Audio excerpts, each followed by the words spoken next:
in the moments directly after Tyrese Haliburton makes that game winner, and then the Bucks had the ball back with like seconds, and they heave up a prayer, and it misses. But the second that it ends, you suddenly see this, what you assume is a fan, baseline, who seems to have a flag with Tyrese Haliburton's face on it. And next thing you know, that fan, as you will see here, following the layup, he's up out of his seat. He's in the black jersey baseline. He's going to find his way onto the court after the Bucks have their failed attempt at a heave. That's not going anywhere. So it goes back to this baseline shot, and the fan comes out, flag and all, and he's going to get right up in Giannis Antetokounmpo's face. And that's not a fan, CJ. That's Tyrese Haliburton's father. That is Tyrese Haliburton's dad taunting Giannis. And that was just one of the weirdest things that I have ever seen. And I would think that it would be something that would be universally criticized. And then next thing I knew, Shaq was trying to say that he wasn't in the wrong. But I think most people, I think 99% of people see a dad coming onto the court, a dad whose son just had a huge game-winning moment. So you're taking away from Tyrese Haliburton's moment.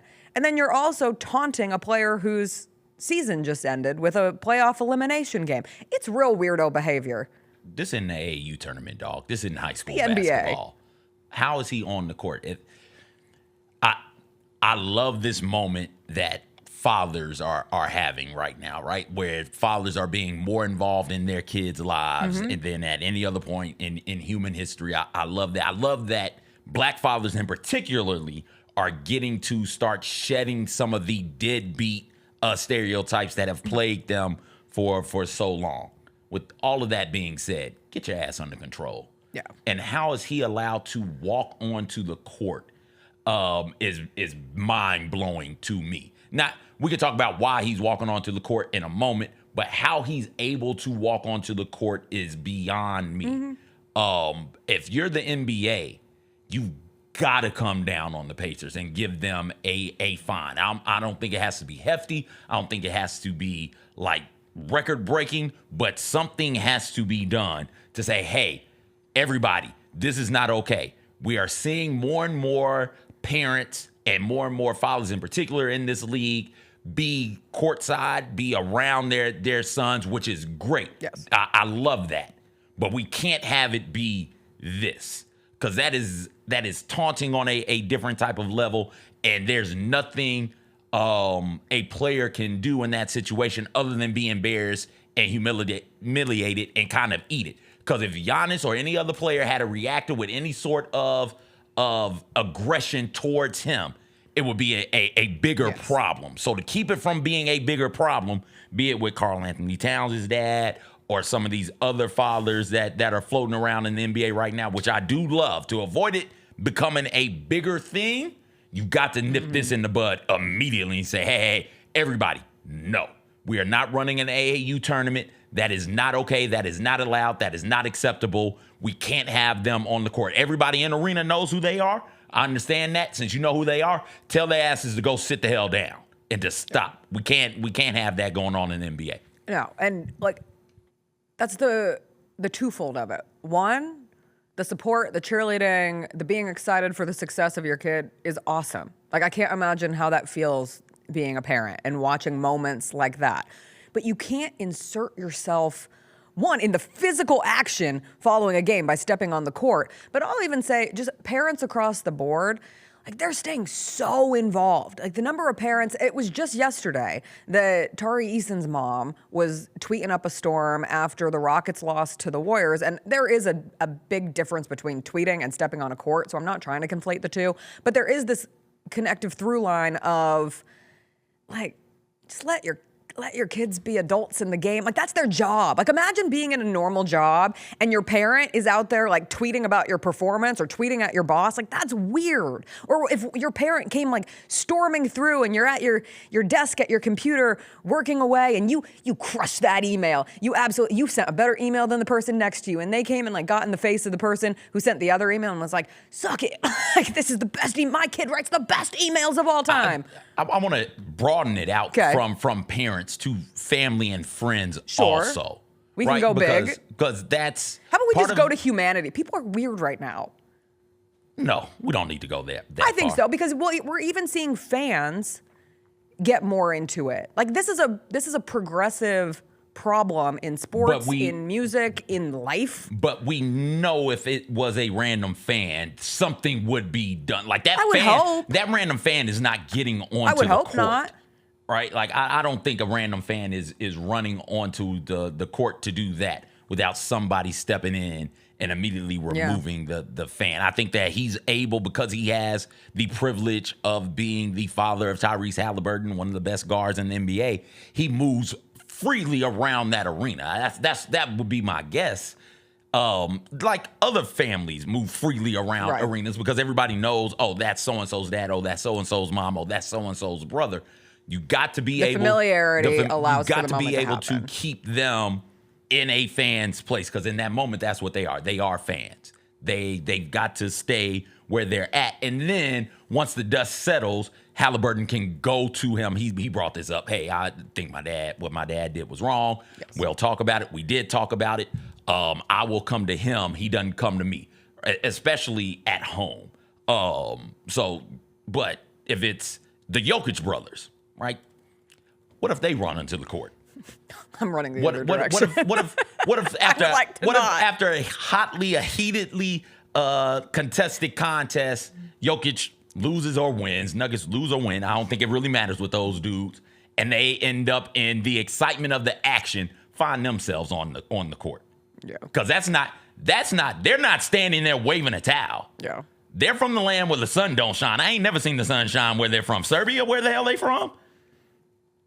They're from the east. Once you get to the eastern part of Europe, the sun just doesn't shine over there. It's just gray over there constantly. I actually hear it's beautiful. Oh, it is Serbia.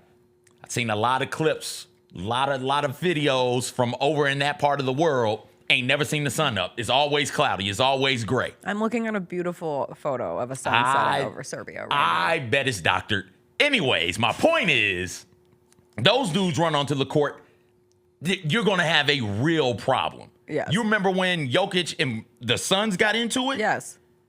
Like, come on, man. You've got to step in here and say, hey, you want to yell from the stands as a fan?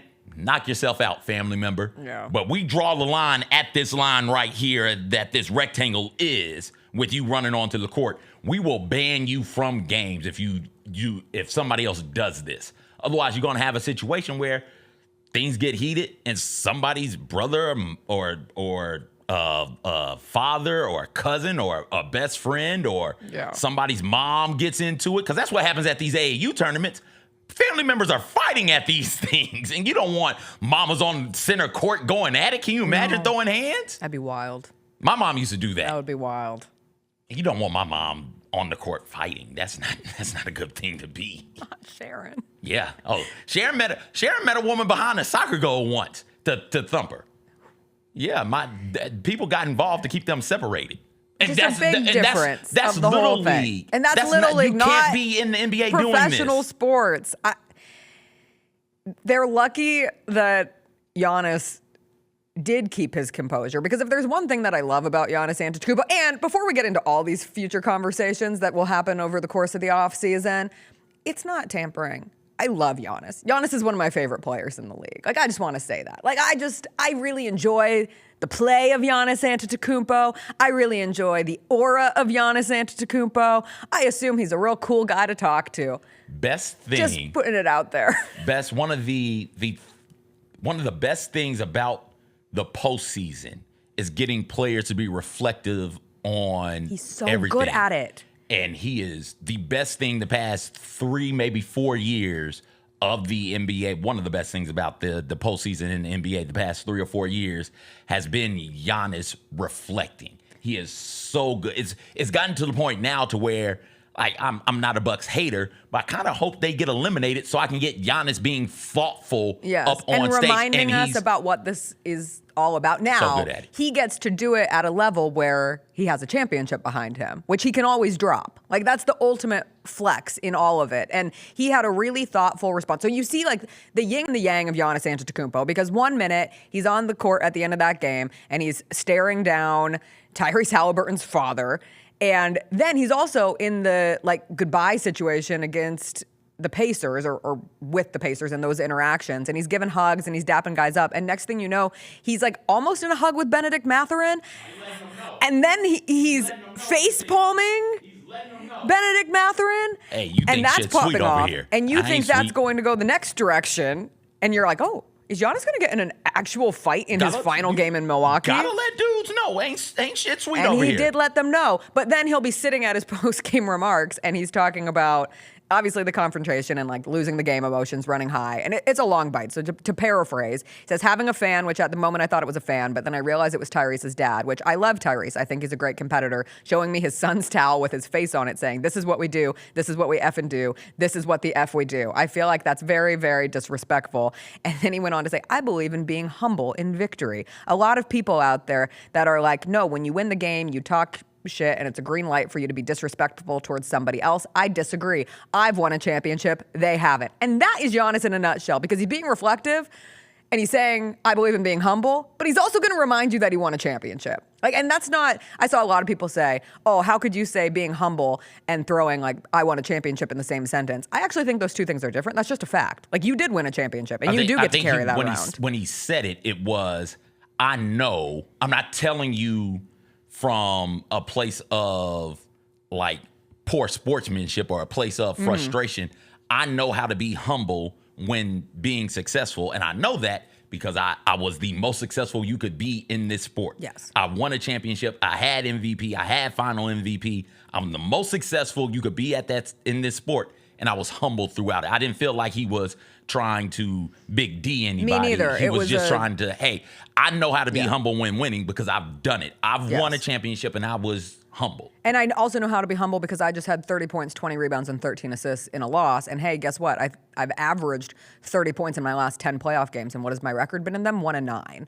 There's the duality of the experience that he's had in the postseason, which we've heard from Giannis before in the appreciation of the game. There is a winner, there is a loser, how you move forward with grace and basketball is basketball, keeping it on the court and all of that. But the comments about his father were the ones that hit me all in my, it warmed my heart up. Not enough to thaw anything, but it was, warm it. It warmed it. Talking about his father, why are you the way that you are? And mine was that his mom has been at every game since February.